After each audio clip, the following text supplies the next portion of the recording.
vous propose maintenant d'allier la technologie et le vivant. Deux concepts qui parfois peuvent paraître incompatibles, mais dont certains entrepreneurs ont réussi à les marier pour en faire de vrais et beaux projets. Je vous propose d'accueillir tout de suite sur scène le Grand Prix Romain Maquet, cofondateur de Bisco. Romain, si tu veux te joindre à moi, welcome. Bonjour. Alors, Sophie Humbert d'Aglaé devrait être avec nous et j'ai beau avoir le noir dans la salle, je crois qu'elle est là et qu'elle nous rejoint. Sophie, qui est toujours d'ailleurs la fondatrice d'Aglaé, qui nous en dira un mot. Je te propose d'intervertir les rôles et de commencer avec toi, Romain. Tu es Grand Prix Mouv'J 2022 parmi un total de 198 dossiers éligibles. Tu es associé à Florence. On se retrouve finalement un an après ton Grand Prix. Comment s'est développé Bisco depuis ? Et en un an, il a eu le temps de se passer quand même beaucoup de choses. Déjà, maintenant, on a un atelier où on produit. Bonjour Sophie. Tiens, c'est ton petit Bonjour à guide. tous. Ouais. Du coup, on a un atelier où on produit la matière première. On a des partenariats où on est en train de mettre en place toute la filière logistique et industrielle pour produire nos matériaux finalement. Et puis, on est aux portes là d'obtenir nos premiers contrats récurrents, qui parlent de quelques tonnes par an pour chacun des clients. Donc voilà, il y a eu des grosses phases de qualification de produits, de tests chez les clients qui ont pris du temps et qui ont été compliqués à gérer. Et voilà, là, ça y est, là, ça commence. Alors peut-être que dans cette salle, certains finalement ne savent pas ce que c'est Bisco, donc on sait ce que c'est devenu depuis, mais on ne sait peut-être pas tous ce que c'est. En quelques mots, tu connais très bien l'exercice du pitch. Alors Bisco, nous on se dit, ok, il y a la transition environnementale en marche et elle s'articule sur 3 enjeux majeurs. Le premier, c'est l'agriculture, parce qu'il faut bien nourrir les gens. L'énergie, parce que on a besoin d'énergie pour charger nos téléphones et pour plein d'autres trucs. Et puis les matériaux. Donc nous, on se positionne sur la transition environnementale des matériaux. Et au service de cette transition environnementale des matériaux, on a mis en place toute la filière de valorisation du byssus de moule. Donc le byssus de moule, c'est quoi ? C'est la fibre qui permet au moule de s'accrocher sur les rochers ou bien aux pieux de culture. Et donc, de cette fibre, on transforme cette fibre de byssus en textile technique à destination des industriels, de la mobilité et du bâtiment. Alors, on pourrait imaginer comme ça leur permet de s'accrocher à un rocher que vous avez développé de la colle, mais en fait, c'est pas tout à fait ça, pas du tout même. Alors du coup, concrètement, aujourd'hui, c'est quoi les filières que vous adressez avec quels produits très techniques ? Ouais. Alors du coup, les filières, c'est un petit peu ce que je viens de dire, c'est aménagement intérieur, mobilité et bâtiment. Donc par exemple, on bosse sur des planchers de TGV, on bosse sur des cloisons d'aménagement intérieur dans les avions, dans les business jets, donc des petits avions de 8 places. On bosse sur de l'isolation thermique dans les camping-cars et dans les vannes aménagées. Et puis des solutions de confort acoustique, par exemple pour des salles de réunion ou même un lieu comme celui-ci. Voilà, ça pourrait être un absorbant acoustique pour le théâtre Mogador, par exemple. Entre l'œuf et la poule, on ne saura jamais qui était le premier. Pour Bisco, ça s'est traduit comment ? Vous avez bossé sur la moule pour trouver ce que vous pouviez en faire, ou vous aviez cette envie d'aller adresser tous ces marchés-là, et c'est seulement ensuite que vous avez trouvé la solution avec la moule ?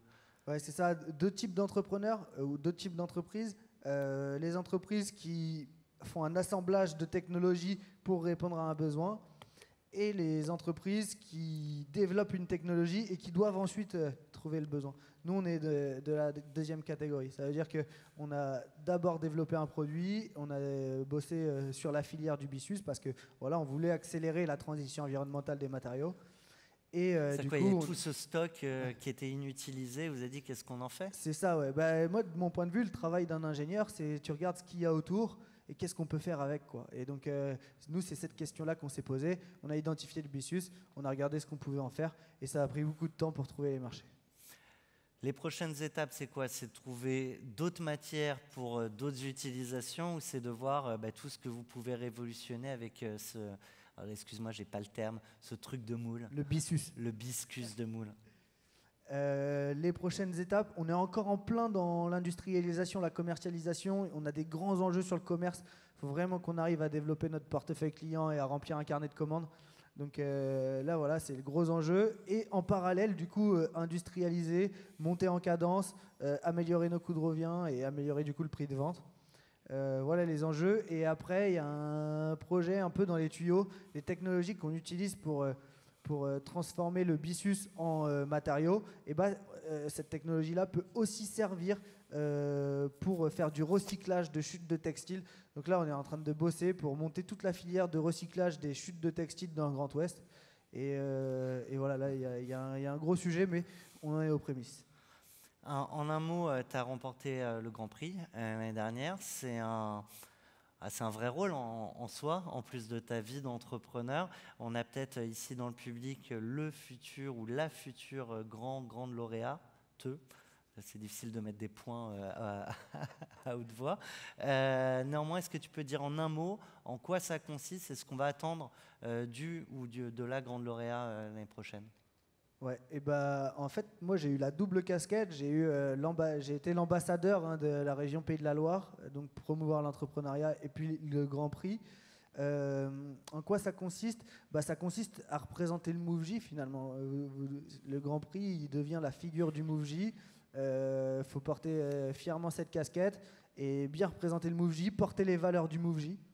Et donc les valeurs autour du mentorat, de la bienveillance et de l'entrepreneuriat particulièrement. Donc voilà, j'ai essayé d'incarner au mieux ces valeurs et j'espère que le prochain en fera autant. Et alors, en un mot, c'est des devoirs que tu as très bien évoqués. C'est aussi, au-delà des droits, c'est une énorme exposition et on a beaucoup à en tirer. Un peu ce que le Grand Prix a apporté à Bisco. Ouais, déjà, l'année dernière, quand je suis venu pitcher et quand on a gagné le Grand Prix, on était aux portes d'obtenir le premier financement de Bisco. Donc il y avait des banques, il y avait 2 banques qui étaient prêtes à nous accorder un prêt. Il y avait la bourse French Tech émergente, subvention région, etc. etc. Les prêts d'honneur et tout le monde était un peu autour de la table, mais il n'y avait pas le premier qui faisait le pas, quoi. Et du coup, quand on est rentré en Pays de la Loire avec le Grand Prix MoveJ, ça a mis tout le monde d'accord. Il y a les premiers virements qui sont tombés. On a eu le premier financement de la boîte et on a pu lancer Bisco. Ouais. Super, merci Robin. Tu restes évidemment avec nous. Je vais donner la parole à Sophie. Sophie Humbert, tu es la fondatrice d'Aglaé. Moi, je me rappelle, on peut l'applaudir. Merci. Je me rappelle très bien de toi à l'époque où tu as pitché ton projet. Je trouvais ça littéralement fabuleux. Et par contre, ce n'était pas encore réalisé. C'est-à-dire qu'il y avait une idée, une volonté, un pitch incroyable et après un défi technique. Je te propose du coup de nous raconter ce que fait Aglaé et ce que c'est encore ce que c'était censé devenir à l'époque où tu pitchais. Oui, tout à fait. Moi, je suis arrivée un peu au début d'Aglaé avec le MoveJ. Et Aglaé, au début, donc, on avait une idée, une vision qui était celle d'éclairer les villes de demain avec une technologie verte. Donc nous, on est spécialiste du végétal et on éclaire avec des plantes. Donc c'est complètement novateur. On n'a pas du tout de concurrent sur le marché et on arrivait avec des vraies barrières techniques parce qu'on ne savait pas si c'était possible de le faire sur des plantes, sur des arbres et jusqu'où allait aller le concept. Donc finalement, depuis tout ce chemin, ça fonctionne. Ça fonctionne pour l'instant sur des herbacées, pas encore sur des conifères. Mais ça ne saurait tarder. Enfin, on sait que c'est compliqué, mais pour l'instant, ça marche en tout cas pendant 3 mois et renouvelable avec le sérum. Donc, c'est déjà énorme pour nous. Et surtout, notre volonté, c'était d'avoir quand même un business model économique qui fonctionne. Donc, on a commencé vraiment sur le secteur événementiel à faire en sorte que l'activité puisse quand même s'autofinancer parce que c'était ça l'enjeu, de pouvoir financer une recherche qu'on menait nous-mêmes puisqu'on n'a pas externalisé notre R&D. Et donc de cette techno, on a réussi à faire quelque chose d'événementiel, donc d'éphémère. Et ensuite, on l'a petit à petit amené à faire ce qu'on sait faire aujourd'hui, donc commencer à faire du paysage et des expositions art et sciences. Donc très concrètement, pour projeter, en fait c'est nous qu'on voit, donc on ne peut pas voir à l'écran. Comment ça se présente? C'est des végétaux qui sont placés d'une certaine manière et qui vont illuminer des devantures, de magasins et demain peut-être les éclairages publics. Oui, on peut voir des images sur notre site, donc design-aglaé.com. ou sur nos réseaux sociaux, Instagram, LinkedIn, etc. Donc on peut un peu plus voir ce que ça donne. C'est très esthétique, en fait, on arrive à avoir des nervures, des effets esthétiques qu'on ne voit pas forcément à l'œil nu. On a l'impression de redécouvrir le végétal autrement. Donc au-delà de ça, c'est vraiment l'idée que ça puisse éclairer, et des outils de mesure nous ont permis de voir qu'en effet, on peut émettre ce qu'on appelle 200 candélas par mètre carré, donc ça équivaut à 200 bougies d'éclairement pour les villes. Donc c'est assez pour éclairer, et ça veut dire aussi qu'il y a un usage et qu'il y a quelque chose à faire avec cette techno. Et voilà, donc nous, l'usage en fait en événement, c'est plutôt B2B, donc on travaille beaucoup avec des marques de luxe et très corporate, donc on fait très peu de vitrines, en fait on fait plutôt des événements privés. Donc on a déjà travaillé au Mogador et on a déjà travaillé dans plusieurs scènes à Paris et ailleurs en France, et on s'exporte aussi parce qu'on commence à s'exporter en dehors des frontières françaises, plutôt limitrophes, et on en parlera je pense, mais aussi le Québec. Donc tout ça nous a permis surtout d'acquérir une certaine notoriété et de nous dire que oui, avec une technologie qui est émergente, on peut quand même créer une activité et l'emmener en dehors des frontières françaises, et ça nous a permis au-delà de ça d'avoir une certaine image, et en plus tout le monde nous dit est-ce qu'on ne pourrait pas aller plus loin, est-ce qu'on ne pourrait pas éclairer les villes. C'est assez dans l'idée et dans l'imaginaire collectif, au-delà du film Avatar, que ça peut évoquer chez certains. Ça reste juste un imaginaire ou réellement, concrètement, c'est faisable? Alors peut-être à 5 ans, 10 ans. Est-ce que c'est une ambition que vous vous fixez avec Aglaé? Alors, de toute façon, ça éclaire, ça éclaire véritablement. Là, on commence déjà à collaborer avec des villes. Donc, la première ville pilote va être Chartres à la rentrée de septembre. Donc, ça, c'est officiel. C'est quoi, éclairer les monuments? La devanture de la mairie de Chartres, ouais. Donc en plein centre-ville, et les alentours des bords de l'Eure aussi, en cœur de ville. Donc, on a vraiment des usages qui vont se définir. On a d'autres villes de France qui vont nous accompagner. Donc, on a la ville de Nevers qui adopte la technologie. On a remporté un appel d'offres avec Paris récemment. Donc on va aussi pouvoir le voir bientôt dans Paris, on l'espère en fin d'année. Donc voilà, ça commence à se développer, en tout cas aussi sur cette partie usage urbain. Eh bien, merci à toi. Je vous propose à tous les deux de rester avec moi et de m'accompagner pour interroger, questionner, peut-être même torturer les lauréats qui vont nous rejoindre. Je vous propose d'accueillir Laure Babin, la fondatrice de Zeta.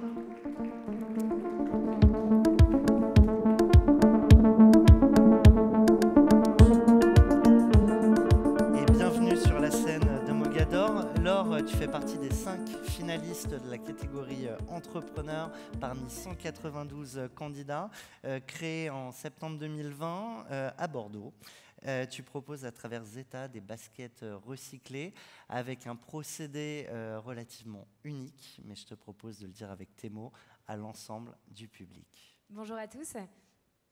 Donc on propose des baskets recyclées à partir de déchets qui vont être revalorisés, donc du marc de raisin, du maïs et plus récemment du café. On a fait une collaboration avec Nespresso et je pense que c'est là où tu voulais en venir, oui. Sur le process assez innovant. En fait, depuis 2020, on achète des matières premières auprès de fournisseurs italiens pour lesquels on n'intervient pas du tout sur le process de fabrication. Je vous propose, on nous fait signe d'avancer, je pense que c'est pour l'éclairage. Sur lequel on n'intervient pas du tout sur le process de fabrication, et j'avais vraiment à cœur de pouvoir créer une matière innovante de toutes pièces et sur lequel on intervienne avec de la R&D. Et c'est tombé à point nommé puisque c'était en 2021, juste après le lancement.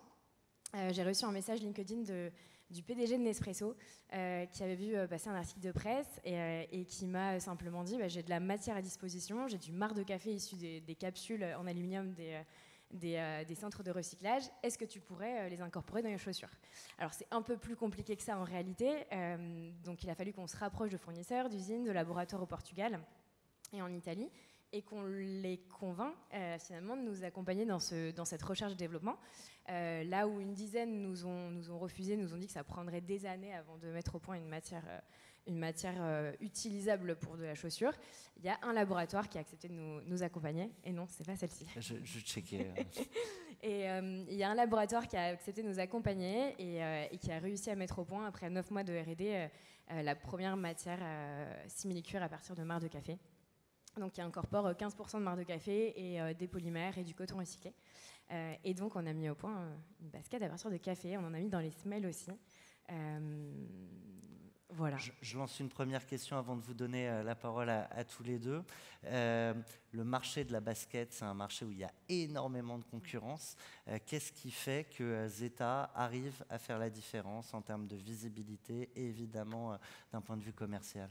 C'est un marché qui est ultra concurrentiel et je vois naître des marques toutes les semaines, des marques éco-responsables, et tant mieux. Ça veut dire que le marché bouge. Ça donne le vertige un peu de voir tous ces concurrents qui arrivent ou finalement c'est pas le sujet? Non, je crois que c'est un peu positif. Ça veut dire que de plus en plus de marques sont enclines et se préoccupent des enjeux environnementaux. Donc non, c'est plutôt positif. Après, c'est à nous forcément de nous réinventer et de trouver notre axe de différenciation. Pour nous, la différenciation, elle passe par l'innovation produit, le fait de se réinventer et de créer des matières que les autres n'ont pas, tout en respectant évidemment un cahier des charges très précis de matières recyclées et de matières écologiques. La transparence, c'est le second point, et je tiens vraiment à ce qu'on en montre le plus possible sur les process de fabrication, sur les artisans qui travaillent avec nous au Portugal, sur les prix. On a dû augmenter nos prix dernièrement, on a expliqué pourquoi est-ce qu'on a dû impacter les prix finaux, et le fait de travailler en circuit court avec des matières recyclées. Qui veut y aller? Sophie? Moi, j'ai une première question sur la R&D, du coup, parce que ça me concerne un peu aussi. Comment vous avez fait pour passer justement de cette idée d'utiliser la marque de café, qui était une idée plutôt écologique, à la finalité qui est de vraiment créer un produit? Est-ce que vous avez des ingénieurs dans l'équipe? Est-ce que vous avez tout externalisé? Et comment vous avez fait? Quelle est l'échéance de temps pour arriver à un tel produit? Ouais, tout était externalisé, donc on a sous-traité via un laboratoire au Portugal avec des équipes qui sont spécialisées dans le textile innovant, et au total ça a pris un peu plus de 9 mois, ce qui est plutôt rapide. Ouais, c'est rapide. Juste, je reste là-dessus et je te donne la parole, Robin. Le brevet, il vous appartient pas, non. Je crois. C'est adapté à d'autres produits. Complètement. C'était une volonté. Alors déjà, on n'a pas déposé de brevet parce que c'est le laboratoire qui l'a mis au point. Et c'était une volonté de se dire qu'on allait finalement laisser la possibilité à d'autres marques de l'exploiter aussi. Et c'est ce qui a été fait, puisque je crois que j'ai entendu dire que Volkswagen a utilisé la matière pour des revêtements auto, de sièges auto. Donc c'est plutôt cool. Donc l'enjeu, c'est d'avoir un vrai impact et pas de se garder... Oui, complètement, et de ne pas se dire on l'a développé, enfin du moins on a eu l'idée et on va la garder pour nous et on va garder l'exclusivité. Robin? Moi j'ai une petite question qui rejoint un petit peu la question de Sophie. Donc là vous avez sorti un proto avec un laboratoire, la R&D a duré 9 mois. Et du coup, pour intégrer le matériau ensuite dans les chaussures, ça veut dire qu'il a été industrialisé quelque part. Moi, j'ai fait le prototype pour mon matériau. Et ensuite, la partie industrialisation, genre, c'est ce qui est le plus dur et c'est ce qui prend le plus de temps. Je me demande comment ce matériau-là a été industrialisé, si tu as une entreprise partenaire qui le produit, et voilà, comment tu as géré ça? C'est une bonne question, parce que ça m'a paru très simple, moi, de mon côté. Ils ont fait les protos, ils ont fait les tests matières. Il y a eu 4 tests. Le dernier a été concluant, et on est tout de suite passé sur la phase d'industrialisation de production. Il n'y a pas eu finalement d'épreuve, enfin du moins. Et du coup, c'est directement le fabricant de chaussures qui fabrique? Non, c'est l'usine qui a mis au point la matière. Ah ouais, d'accord. Et ensuite, la matière nous est livrée dans des rouleaux, et on le découpe et on l'assemble sur la chaussure. Ok. Et Merci. ça passe toute une phase de test au centre technologique de la chaussure où la matière est testée selon différents critères. Ouais, justement, je me permets de demander, est-ce que vous avez testé la durabilité du matériau par rapport à des baskets classiques? Assez rapidement, parce qu'on avait des contraintes du côté Nespresso, qui avait un calendrier pour le lancement du produit. Ça, c'est assez challengeant à ce niveau-là. Donc on n'a pas pu faire tous les tests en termes de durée qu'on aurait aimé faire. Mais on a eu de la chance qu'il n'y ait pas eu de problème. Et Nespresso, est-ce qu'ils vous ont demandé justement un co-branding ou une visibilité en échange? D'accord. Oui, complètement. C'était co-brandé sur la chaussure directement, et c'était expliqué sur tous les supports de communication. En un mot, tu as utilisé le mot transparence, du coup je vais en profiter. C'est vrai que sur les scènes entrepreneurs, on a souvent l'habitude de ne parler que de ce qui va, de réussite. Est-ce qu'il y a dans toute cette première phase de ta vie d'entrepreneur des moments qui ont été difficiles? Et alors, évidemment, ce sera plus facile de les partager parce que tu es là aujourd'hui et c'est bien que tu les as surmontés, mais je trouve intéressant quand on peut le faire de les partager. Ouais. Bon, on va pas se mentir, c'est les montagnes russes, clairement. Le moment le plus difficile, ça a été la première année, juste après le lancement de la campagne de crowdfunding qui a bien fonctionné, où je me suis retrouvée en fait à tout gérer solo, la production, la communication, la logistique, tout ce qui allait arriver dans les prochains mois, le lancement du site. Et en fait, à ce moment-là, j'ai pas pris le recul nécessaire pour me dire de quoi j'ai besoin aujourd'hui et pour poser la stratégie. La fameuse tête dans le guidon. Et du coup, j'étais dans l'opérationnel et je faisais plein de choses à la fois et je me suis épuisée. Et à ce moment-là, typiquement, j'aurais eu besoin de recruter. J'aurais eu besoin de me faire accompagner par des agences, par des free, pour la com, pour peu importe. Et en fait, j'étais un peu trop... j'arrivais pas à déléguer et j'arrivais pas à me poser pour établir la stratégie. Et je pense que c'est une des erreurs principales. C'est important de prendre du recul et savoir se poser et se dire, OK, où est-ce que je vais et j'ai besoin de quoi aujourd'hui pour avancer. Peut-être une dernière question là, les gars de Fago, enfin Nicolas ce matin il a posé la question, c'est quoi le moment de ta carrière d'entrepreneur qui fait boom? Parce que voilà, c'est la journée qui fait boom. Alors s'il y a un moment dans ta carrière d'entrepreneur que tu dois retenir, c'est lequel et est-ce que tu peux nous le raconter? Ouais, la première fois où j'ai vu une paire de Zeta dans la rue, c'était assez émouvant quand même, autre que ma famille ou mes proches. Si, il y a eu un autre moment. L'anecdote est peut-être un peu longue, donc je vais peut-être vous ennuyer. C'est surtout que tu vas nous décaler. Alors, mais là, on va voir tes talents de pitcheuse. Je vais faire rapide. Quand je suis partie la première fois au Portugal voir les usines, j'étais étudiante, j'avais pas d'argent. Et donc j'ai payé le billet d'avion, j'ai payé la voiture de location, mais j'avais pas assez d'argent pour payer le logement. Et donc j'ai fait du couchsurfing, j'ai dormi chez l'habitant, chez un Portugais, Raphaël, qui m'a hébergé quelques jours. Et qui, à la fin du séjour, m'a dit « Laure, make it happen ». Et j'y suis retournée un an plus tard pour filmer la vidéo et voir les fournisseurs. Et à ce moment-là, je l'ai retrouvé, je lui ai dit, mais j'avais les chaussures aux pieds, et je lui ai dit, tu vois, je l'ai fait. Et c'était un moment qui était hyper émouvant. Ouais. C'était le moment qui faisait beau. Eh ben, merci beaucoup. C'est vrai que je me rappelais très bien de l'anecdote quand tu avais pitché devant le grand jury. Je laisse Robin nous annoncer notre futur intervenant. On applaudit Laure et on se revoit ce soir. Ouais, du coup, on va accueillir Sébastien, le fondateur de App Hop. Sébastien Rodillon nous rejoint. On l'applaudit.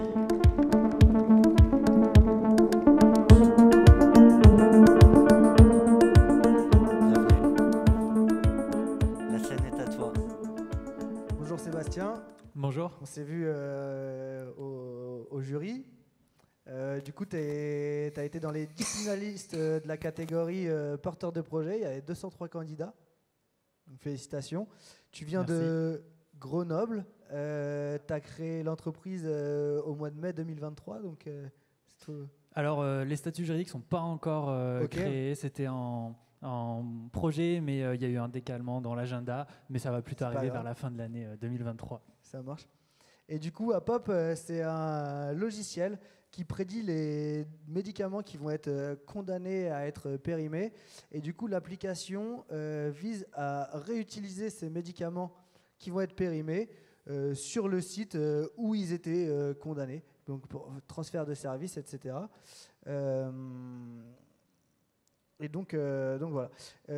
Donc ces médicaments, à peu près quel volume ça représente sur un établissement, par exemple? Oui, alors c'est bien ça. Il y a les médicaments dans les officines que tout le monde connaît, mais il y a aussi des périmés qui arrivent à péremption au sein des hôpitaux, donc de tous les établissements hospitaliers, même les EHPAD. Quel volume précisément au sein des hôpitaux? J'aurais envie de dire trop déjà. C'est pour ça qu'on existe. C'est pour ça que je travaille à une solution pour résoudre ce problème.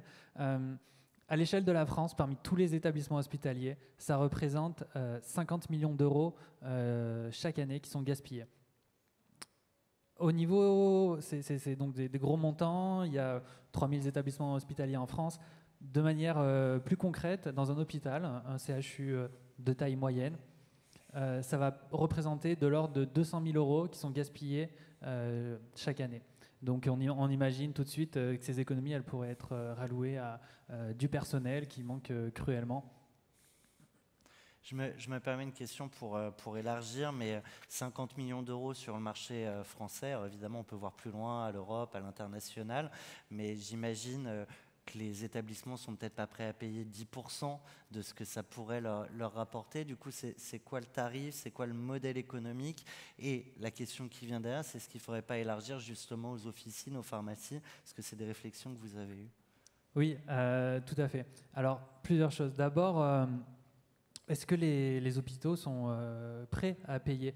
Je pars du principe que je permets une économie d'argent, donc je le vois comme un investissement pour un hôpital. Donc, j'imagine qu'il y a des enveloppes budgétaires. C'est assez compliqué en fait de trouver un modèle économique dans le système de santé en France, parce qu'aujourd'hui, personne ne paye pour sa santé grâce au système social. Mais ça soulève plein de questions dès qu'on veut entreprendre. Et je pense que l'État a bien compris ces problématiques qui vraiment motivent l'innovation dans ce domaine qui est très important. Parce qu'il y a le paradoxe de l'hôpital, c'est qu'en fait on a des médicaments à la pointe de la technologie, de l'imagerie et des robots chirurgicaux qui n'ont rien à envier à la NASA, et derrière en fait on va s'envoyer des documents par fax. Donc moi je m'inscris dans ce créneau, cette espèce de trou dans la raquette technologique, pour apporter une solution qui soit pas forcément très high-tech, mais d'une logique déconcertante, j'aurais envie de dire. Donc je reste sur ma question business model. C'est quoi? C'est un SaaS avec un prix à l'utilisateur en fonction du volume traité? C'est ça. Donc je n'ai pas encore défini précisément comment ça va se passer, quelle enveloppe budgétaire je vais utiliser, mais l'idée c'est que je serai capable pour un hôpital qui a 200 000 euros de pertes en gaspillage, je travaille pour une solution qui soit inférieure à 50 000 euros, ce qui fait un investissement x4. 25%. Chaque année, exactement. Sophie. J'ai une question par rapport aux réglementations, parce qu'en effet, on sait qu'il y a du vrai gâchis au niveau des médicaments. Et pourquoi est-ce qu'il n'y a pas des solutions existantes, et quelles sont les barrières à l'entrée techniques peut-être et normatives? Alors, il y a énormément de barrières à l'entrée, effectivement, comme vous l'avez soulevé. Déjà, à l'hôpital, c'est pas un moulin. On n'arrive pas avec j'ai une idée, je vais changer d'endroit les stocks. Donc, c'était une grosse partie de mon travail de trouver un cadre pour expérimenter. Actuellement, la solution, c'est de le faire en fait tout simplement dans le cadre de ma thèse, pouvoir expérimenter des solutions et aborder ces problématiques de gaspillage qui sont au final aussi très peu étudiées, parce que je parlais de ce volume de 50 millions d'euros en France, 200 000 euros pour un CHU, mais ça reste des données en fait qui sont très peu documentées dans la littérature. Donc déjà, moi, je cherche à valider et apporter de la précision dans ce chiffre sur lequel on semble se mettre d'accord, mais qui manque vraiment cruellement de données. Et voilà. Je ne sais pas, mais est-ce que le problème, ça ne vient pas en fait de la prescription de médicaments? Est-ce qu'on en donne trop? Est-ce qu'on ne pourrait pas réguler à sa source la prescription? Alors, c'est pour ça que moi, je me focalise sur les établissements hospitaliers et que je mets un peu de côté, pour l'instant, comme on le disait, les pharmacies de ville, les officines, parce que je pars du principe qu'un hôpital est capable de consommer tout ce qu'il commande. C'est tellement grand, je suis à peu près capable de trouver un patient qui a besoin d'un médicament dans l'hôpital pour l'avoir vécu pendant mes stages hospitaliers, pendant mes études de pharmacie. Et donc du coup, voilà, je cherche à pouvoir injecter ces médicaments à une faible date de péremption, là où il y en a besoin. Aujourd'hui, c'est plus un problème de distribution, de micro-distribution en interne dans les services, où ça prend la poussière, et c'est pas tellement au niveau des achats ou de l'approvisionnement que le problème. Voilà, exactement. Et ensuite, éventuellement, même entre hôpitaux, entre différents hôpitaux. Je vais laisser Sophie nous te remercier, évidemment, et nous annoncer le prochain ou la prochaine intervenante. Merci beaucoup, Sébastien. Merci, et on se voit ce soir pour le prix 100 jours. Merci. On va maintenant accueillir... On se reparle après. Merci. On va maintenant accueillir un artiste entrepreneur qui s'appelle Sofiane Chouheb, qui est le créateur de copieurs collés. Bonjour Sofiane. Bienvenue Sofiane sur la scène de Mogador. Un petit mot, Sophie? Alors, tu es l'un des 7 finalistes donc, de la toute nouvelle catégorie artiste-entrepreneur, parmi la trentaine de dossiers qui ont été validés par le MoveJ. Donc, tu es le créateur de Copieur Collé. La date de lancement envisagée est décembre 2024, c'est bien ça. Tu es donc implanté à Arcueil en Île-de-France. Copieur Colleur est donc un projet de court-métrage de fiction. Il s'agit d'une comédie décalée d'environ 15 minutes qui traite de donner une réponse à la question suivante. Qui suis-je? Mais alors Sofiane, qui es-tu? Et peux-tu nous présenter ton projet en quelques mots? Très, très bonne transition. Je me permets juste de faire un petit aparté parce que j'avoue que je suis un peu une sorte d'ovni par rapport à tous les intervenants qui sont passés jusqu'à présent, mais je voulais juste vous féliciter voilà, pour tous les projets que vous avez annoncés, du coup en particulier vers la transition énergétique. Donc voilà, même si mon projet ne parle pas du coup de transition, je vous souhaite une bonne continuation là-dessus. Et voilà, du coup je passe à moi du coup. Moi je m'appelle Sofiane, du coup j'ai 23 ans depuis très très peu. Je suis réalisateur, scénariste et monteur. Et je suis en très grand sur l'écran juste là, ça fait très bizarre. Mais du coup, je participe à des tournages un peu variés dans des longs métrages et séries dont j'essaie à peu près tous les postes. Et j'aimerais, du coup, moi aussi, comme du coup les projets auxquels je participe, réaliser du coup mon propre projet. Donc du coup, copier-coller. Donc voilà. Et du coup, je me suis peut-être pas assez présenté. Non, mais du coup, j'ai pas compris le SaaS, la disruption de ton projet. J'ai pas compris le SaaS et la distribution. Non, mais justement, c'est la première fois, c'est une première, cette catégorie artiste-entrepreneur. Et le pendant entre l'artiste et l'entrepreneur, il est assez évident, il y a plein de points communs. J'aimerais savoir à quel point, évidemment, au-delà de l'artiste, tu te sens aussi porteur, créateur. On va peut-être utiliser le mot créateur. Ouais. Non, mais c'est vrai que je me présente toujours comme étant un réalisateur, mais finalement, un réalisateur, dans la définition, c'est un peu un meneur d'un projet. Donc finalement, un chef d'entreprise, finalement, ça peut être un métier assez large, ça peut combler tous les domaines possibles, et même artistiques, du coup. Et c'est vrai que, oui, du coup, c'est vrai que artiste-entrepreneur, comme ça, c'est la première fois, du coup, qu'on nomme comme ça, du coup, dans une telle sélection, mais oui. Mais j'imagine sur un projet comme ça, au moment où tu as l'idée d'un plan, d'une séquence ou même d'un casting, à un moment, il faut ramener ça aussi à une validité économique et se dire est-ce que je peux me le permettre, à quel point je craque le problème pour trouver une solution intelligente, astucieuse. Complètement. Il y a un petit côté aussi ingénieur finalement, enfin chef d'entreprise, ingénieur, aussi psychologue d'une certaine manière quand il faut faire la direction d'acteurs, ce genre de choses. Enfin, ça couvre pas mal de métiers finalement, être réalisateur, être artiste. Donc oui, non, complètement. Et alors, je vais juste reparler du fondement, de l'essence, du why de ton projet. Qui suis-je? Pourquoi? Très très bonne question.